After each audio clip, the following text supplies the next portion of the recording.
স্থানীয় প্রশাসনের ক্ষেত্রেও ভয়ানক ভয়ানক বিষয় অভিযোগ আমাদের সামনে উঠে আসছে।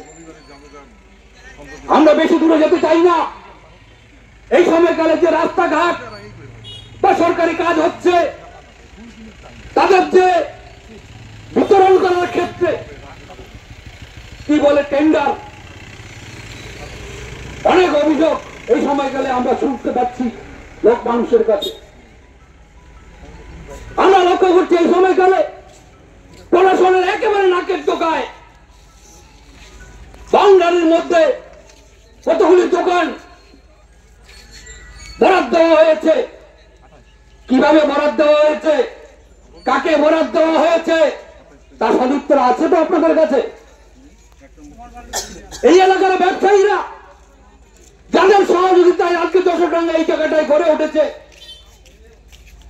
যাদের অবদানে আজকে আমরা চট্টগ্রামে প্রশাসক যে ভবন, শাসকের প্রশাসনের যে ভবন, বিডিও অফিস, বিএলআরও অফিস থেকে শুরু করে হাসপাতাল থেকে শুরু করে যে প্রতিষ্ঠানগুলি গড়ে উঠেছে, সেই সমস্ত ব্যবসায়ীদের বঞ্চিত করলেন আপনারা। ভাববেন না একবার? দুর্নীতির একটা সীমা থাকা দরকার। এই ভয়াবহ দুর্নীতির বিরুদ্ধেই আমরা সাধারণ মানুষকে সাথে নিয়ে, পাশে নিয়ে এলাকার ব্যবসায়ী বন্ধুদেরকে আমরা আহ্বান জানাচ্ছি। এটা আর চলতে পারে না। এর বিরুদ্ধে আমাদের রাস্তায় নামতেই হবে, এর বিরুদ্ধে আমাদের লড়াই সংগঠিত করতেই হবে এবং প্রশাসনের কাছ থেকে সদুত্তর আমাদেরকে আদায় করতে হবে। আমরা লক্ষ্য করেছি একটা বন্ধ বাগান আমাদের পক্ষে কোহিনুর বাগান। বন্ধ বাগানের শ্রমিকরা দিশেহারা অনাহারা হয়ে যাচ্ছে।